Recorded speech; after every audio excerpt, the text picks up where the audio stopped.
নমস্কার, আশা করি সবাই ভালো আছেন।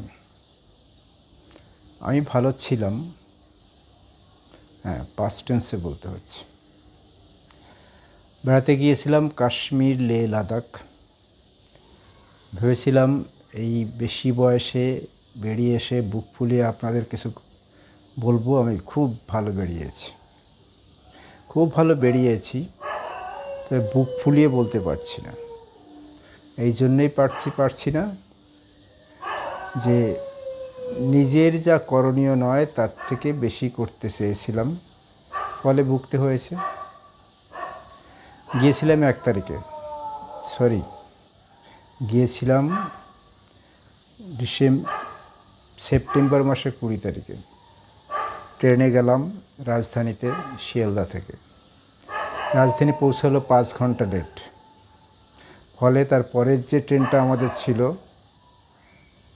নিউ দিল্লি থেকে কাটরা, বন্দে ভারত, সেটা ছাড়তে আর 3 মিনিট বাকি ছিল।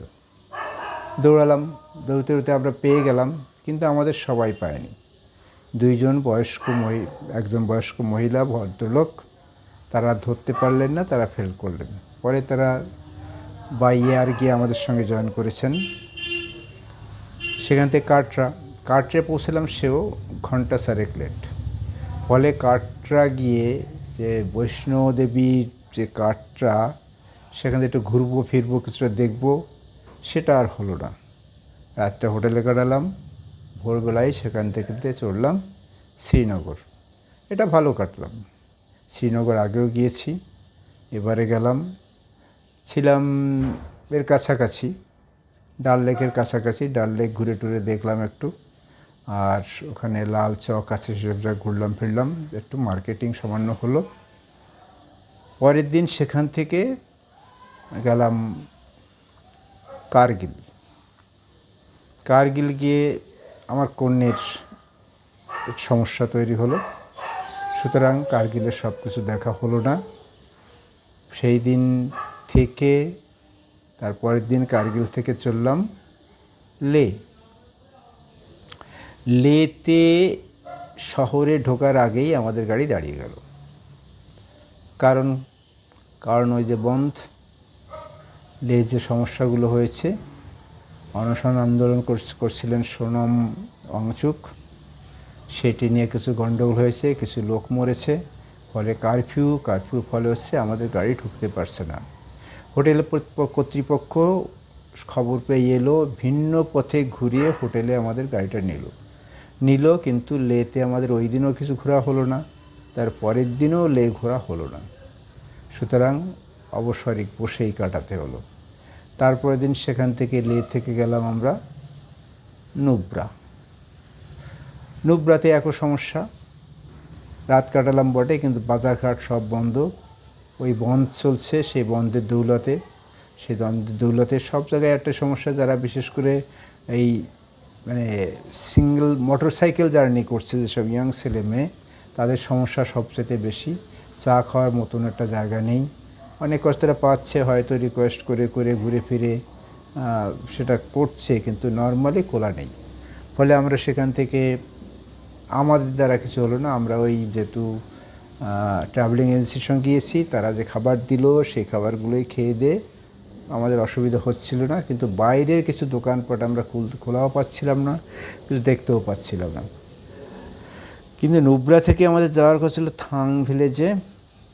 যাওয়ার পথে মাঝামাঝি জায়গায় গেল ব্রিজ ভেঙে। আমরা নদী পার হতে পারলাম না, আমাদের থাং ভিলেজে যাওয়া হলো না। ওই দিনে আমি একটা অনিয়ম করলাম। অনিয়মটা কি? আমি সেই উপরে গাড়ি ছিল, বাস ছিল, সেখান থেকে নেমে প্রথমে নিচে গেলাম, সেখান থেকে আবার উপরে এলাম, আবার একবার বিশেষ কাজে ওদের বলে গেলাম নিচে থেকে উঠবলে। আমি নিচে গিয়ে চলে গেলাম। যখন দেখলাম যে আর ওপারে গিয়ে ফিরতে পারবো না থাং থেকে, কারণ এই যে ব্রিজের বাইরে যে নদী দিয়ে ক্রেন দিয়ে গাড়ি পার করছে, সে সার্ভিসটা রাত হলে পরে থাকবে না, বিকেলের দিকে। এসে আমি আমার গাড়ি খুঁজে পেলাম না, পথ ভুললাম। সেটা আবার নিচে গেলাম। আবার নিচে গিয়ে যখন দেখলাম যে না, উপরে দেখতে পেলাম একজনকে জানলা দিয়ে, সেখানে এসে একটা ফোম হলো। ঘুমের ফলে কী করলাম, এসে কি আমার গাড়ি খুঁজে পেলাম না, অন্য একটা গাড়িতে। সুতরাং সেখানে আবার ব্যাক করলাম, আবার নদীর ধার, নদী পেরোলাম, ব্রিজ ঝুলে ঝুলে ওপারে গেলাম, ওপারে গিয়ে দেখে কোথাও আমি গাড়ি খুঁজে পেলাম না। আবার ফিরে এসে হতাশ, যখন গায়ে একটু শক্তি নেই, তখন আমার গাড়ি পেলাম। একটা কথা মনে হতো, এই যে উপর থেকে নিচে এটা কম করে 4 তলা বাড়ির সমান হবেই, তার কম হবে না। এইটাই বারবার যাওয়া। এমনি অক্সিজেনের ভ্রমণ করতে গিয়ে বলেছে যে একদম হাঁটাহাঁটি করা যাবে না, লেতে এসে সম্পূর্ণ বেড রেস্ট থাকতে বলেছে। হ্যাঁ, মানে বাজারেও ঘোরাফেরা যাওয়া করা যাবে, রাস্তায় হাঁটাফেরা যাবে না, ভীষণভাবে বিশ্রাম নিতে বলছে। আর সেখানে আমার এই জার্নিতে আমি একেবারে ধসে গেলাম, অর্থাৎ গায়ে এক ফোঁটা শক্তি নেই। সেখান থেকে ফিডব্যাক করলাম, ব্যাক করে ওই যে ডাবল কুচের উড দেখা ইত্যাদি ইত্যাদি দেখলাম, যদি যতটা এই পারে থাকে। হ্যাঁ, গরম জলে একটা সোর্স আছে, হ্যাঁ, সেইখানে দেখলাম। এই দেখে টেকে আবার নুব্রাতে ফিরে এলাম। নুব্রাতে ফিরে এসে তার পরের দিন চললাম প্যাংগং। প্যাংগং গিয়ে সে একই অবস্থা। সবাই খুব কড়াকড়ি বললো যে একদম এখান থেকে হাঁটাচলা করা যাবে না, খুব রেস্ট্রিকশন থাকতে হবে। আমার গিন্নি এবং মেয়ে তো আমাকে খুব করে দিল, রাতের বেলা বেরোলাম না। সন্ধ্যায় এসে আমরা একটু নদীর পাড় ধরে, প্যাংগং লেকের পাড় ধরে ঘুরে আসছি। হ্যাঁ, রাত দুপুরেও আমি গেলাম না, দেখলাম আকাশ একটু ঘর থেকেই দেখলাম। ফিরে এসে শুয়ে পড়লাম, রাত্রে ঘুম হলো। ভোর 5টার সময় গেলাম সূর্যোদয় দেখতে। 5টা না, আমার বেজে গেল 5:30। আসলে সূর্য তো সে পাহাড়ের আড়াল থেকে ওঠে, দেখাই যায় না, তার মুখ আর দেখা যায় না। সে যখন ওঠে তখন রীতিমতো সে ইয়াং হয়ে উঠেছে। যাই হোক, তখন সূর্য ওঠেনি 5:30টায়। আমি সেই উঁচুতে, আবার সেরকম উঁচু, ওখান থেকে এবার নিচে লেক আর আমি যেখানে আছি মাঝখানে আরও 2টো ধাপ আছে টেন্টের। আর টেন্ট, ওখানে টেন্ট সিস্টেম, হোটেল নয়, বাড়িঘর, পাকা বাড়ি নয়, কাঠের বাড়ি। হ্যাঁ, ধাপে ধাপে ধাপে করা। তা এই ধাপগুলো যেখানে আমরা আছি এখানে প্রায় 5তলা বাড়ির সমান হবে ওর থেকে এখানে। তা আমি যখন ওখানে আছি, লোকজন নেই, 2-3জন লোক আছে, তারা ছবি টবি তোলার আগ্রহে আছে। হ্যাঁ, তা দেখলাম দূরে লেকে গাংচিল, সমুদ্রে যে গাংচাল দেখি সেই গাংচিল ওখানে। আমার বয়স যে 67 জানেন, আমি ভুলে গেলাম। মনে হলো 27 বছরের তরুণ আমি সেখান থেকে গাংচিলের ছবি তুলবো বলে হড়হড় করে নামতে, একবার শর্টকাট, মানে পাহাড়ের গা বেয়ে, হ্যাঁ, এই ঝুড়ো মাটি, সেই ঝুড়ো মাটি পাশা ফেলে করে নিচে নেমে গেলাম। প্রথম খানিকটা নামলাম, তারপরে আবার একটা, তার মোট 3টে ধাপে মিলে চলে গেলাম। ছবি টবি তুললাম। ফেরার সময় কোথা দিয়ে ফিরবো, সেই আবার ঘুরে ডান দিকে অনেক পথ, বাঁ দিকে একটু কম পথ। বাঁ দিকের পথে এলাম, এসে 1তলা 2তলা 3তলা ভুল করে এবার আমাদের রোজ যেটা সেটা ছাড়িয়ে আমি পরের রোতে চলে গেলাম পাকা রাস্তায়। তখন খুব ক্লান্ত, ঠান্ডা হচ্ছে 2 ডিগ্রি তাপমাত্রা তখন ভোর রাতে। তো সেই জায়গার থেকে আমি আবার হেঁটে হেঁটে হেঁটে আমাদের টেন্ট পেলাম। এর পিছন দিয়ে আসতে পারছি না, আবার সেই অনেকখানি ডান দিকে গিয়ে একটা বাঁক পেলাম, সেই বাঁক দিয়ে ঘুরে এসে আমার এখানে যখন হলাম, তখন আবার আমি ধসে গেছি। খুব ক্লান্তি, বুঝলাম অনিয়ম করে ফেললাম। কিন্তু আমি তাও ডাক্তারকে ততটা বললাম না, কষ্ট হচ্ছিল, সঙ্গে ডাক্তার ছিল, কষ্ট হচ্ছিল, কিন্তু কী করলাম, কষ্ট মানে হাঁটতে, একটু হাঁটলেই কষ্ট হচ্ছে, হাঁপিয়ে যাচ্ছি। সেদিন নুব্রা আর প্যাংগং থেকে পরের দিন বেরিয়ে গিয়ে আমরা চলে গেলাম সমরিরি, সে আর একটা লেক। আপনাদের একটু বলে দিয়ে, প্যাংগং আপনি যদি কখনো যান, প্যাংগং লেকে যাওয়া উচিত।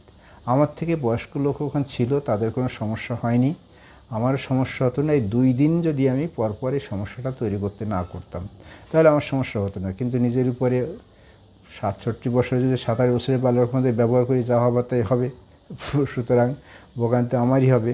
কিন্তু আমার থেকে যারা বয়স্ক ছিল, আমি যাদের ভেবেছিলাম যে এই ভদ্রলোক কী করে যাবে, আমি যেতে পারবো, কিন্তু ইনি কী করে থাকবেন, প্যাংগং যাবেন, শুনছি ওখানে শ্বাসকষ্ট হয়, অক্সিজেন ভীষণ কম, তাদের কিন্তু কোনো সমস্যা হয়েছে, তারা দিব্যি ভালো কাটিয়েছে। আমি যখন সমরুরি পৌঁছালাম, সেইখানে গিয়ে ডাক্তারকে বললাম যে আমার হাঁটতে খুব কষ্ট হচ্ছে, অল্পে হাঁপিয়ে যাচ্ছি। ডাক্তার দেখলেন, প্রথমে কী বলে অক্সিমিটার, শার্টের নিচে চলে গেছে অক্সিজেন, তারপরে স্টোতে লাগালেন, বুকে পিঠে লাগিয়ে বললেন, কি বললেন, রেসপিরেটরি অ্যাডেমা, অর্থাৎ ফুসফুসেতে জল জমেছে, সাদা কথায়। লাগালেন ইঞ্জেকশন, সারা রাত ধরে চলল টানাটানি। গিন্নি, মেয়ে, ডাক্তার এবং আর আমার আবার বোন ছিল সঙ্গে, তারা সারা রাত্রা জেগে রইল। আমিও সারা রাত ধরে ওই ইঞ্জেকশানের ফলে যে বারবার করে প্রস্রাব করতে যেতে হয়, বারবার করে বাথরুমে যেতে হয়, ফলে এই জিনিসটা আবার একা ছাড়া যায় না, শরীরে একদম নেই, একজন সঙ্গে যেতেই হয়। এই অবস্থায় চলে পরের দিন আমরা ওই রাত্রেই আমাদের ক্যান্সেল করতে হলো। একজনকে দিয়ে, ব্যাঙ্গালোরে একজন আছে, তাকে দিয়ে খবর দিয়ে টিকিট কাটালাম। আমাদের ফেরার কথা ছিল তারপরের দিন মানালি হয়ে, মানে আরও দিন মানালি হয়ে 4 তারিখে, কলকাতা 4 তারিখে পৌঁছাবো ট্রেনে। মানালি হয়ে চণ্ডীগড় হয়ে হাওড়া, সেখানে আমি 1 তারিখে আমরা টিকিট কাটলাম। টিকিট কেটে ওখান থেকে লে থেকে সরাসরি দমদমে চলে এলাম। বাড়তি কিছু ব্যয় হলো, কিন্তু ওই ডাক্তাররাও ওরা আসতোই, ওরা ডাক্তার যারা ছিল তারা তো 1 তারিখে ফেরার কথা ছিল, তাদের সঙ্গী হয়ে আমি ফিরলাম। বাড়ি এসেও খুব দুর্বল। আসলে এই মেসেজটা আপনাদের এই জন্যে দিচ্ছি যে আমি কিন্তু নিজ দোষে ভুগেছি। আপনারা যদি কখনো কাশ্মীর হয়ে লেহ লাদাখ যান, হ্যাঁ, লেহ লাদাখ যেতে হলে বাই রোডেই যাবেন, কাশ্মীর হয়ে যাবেন, কারণ শরীরকে মানিয়ে নেওয়ার একটা ব্যাপার থেকে, সেই ব্যাপারটাই 2-3 দিন পথে যেতে যেতে ধীরে ধীরে নিচের থেকে উপরে উঠতে গিয়ে শরীরটা মানিয়ে নেয়। কিন্তু একবারে যদি আপনি যান সেটা হয় না, অর্থাৎ সরাসরি যারা লে হয়ে যায় তাদের ওইখানে একদিন থেকে গেলেও শরীর সেইভাবে সহজে মানিয়ে নেয় না। সেই জন্যে যাবেন, বাই রোডে যাবেন, শ্রীনগর হয়ে যাবেন, কার্গিল হয়ে তারপরে ওখানে যাবেন, শরীরও কিছু মানিয়ে নেবে। এবং তারপরে এই পরিশ্রমটা একেবারে যতই শক্তিশালী হন না কেন, নিজের হাঁটাচলাটাকে কন্ট্রোল করুন। যাদের সঙ্গে যাচ্ছেন তারা যেটুক দেখায় সেইটুক দেখুন, বসে দেখুন, দৌড়ঝাঁপ একদম করবেন না, নির্ভয়ে আপনি ফিরে আসতে পারেন। অপূর্ব সুন্দর জায়গা, অপূর্ব সুন্দর, সারা পথই ন্যাড়া, যদিও ন্যাড়া মানে কী বলে পাহাড়, গাছপালা নেই, কিন্তু লেহ লাদাখের রাস্তা যতই গাছপালাহীন হোক না কেন অপূর্ব সুন্দর, ভীষণ সুন্দর, কল্প না দেখে ওটা বোঝানো যায় না। এবং প্যাংগং লেকের যে কয়েকটা পয়েন্ট আছে, আমরা ফার্স্ট পয়েন্টে ছিলাম, কিন্তু সেকেন্ড, থার্ড, ফোর্থ, ফিফথ যদি কখনো যান ফার্স্ট পয়েন্টে থাকুন, ওই 6-7 প্যাংগং, টোটাল প্যাংগং প্লেনটা ঘুরে দেখবেন একবার, তাহলে 6-7 যে পয়েন্ট, সেই পয়েন্টটা সবচাইতে ভালো। সেইটা দেখার পরে আর কিছু দেখা লাগে না বা সমরুরু যাওয়া লাগে না, ওইখান থেকে ব্যাক করাই যথেষ্ট, মনের তৃপ্তি। তবু যাবেন সমরুরু ভালো জায়গা, নো ডাউট ভালো লেক আছে, কিন্তু প্যাংগং লেক একবার দেখলে, সব পুরোটা দেখলে তারপরে আর সমরুরু যাওয়া লাগে না। এইভাবে ফিরে আসছি, বেঁচে আছি, প্রায় মরে গেছিলাম, এখন অক্সিজেন লেভেল স্বাভাবিক, গা হাত পা প্রচুর ব্যথা আছে, সবচেয়ে হচ্ছে দুর্বলতা একদম কাটেনি, এই অবস্থায় কাটাচ্ছি, এই ঘুরে এলাম। সুতরাং সুস্থ থাকতে হলে শরীরকে, বয়সেরকে মনে রেখে তাকে তার মতন করে ব্যবহার করতে হবে। গায়ের জোরে ব্যবহার করলে আমার মতন ফ্যাং। ভালো থাকবেন, সুন্দর থাকবেন, নমস্কার।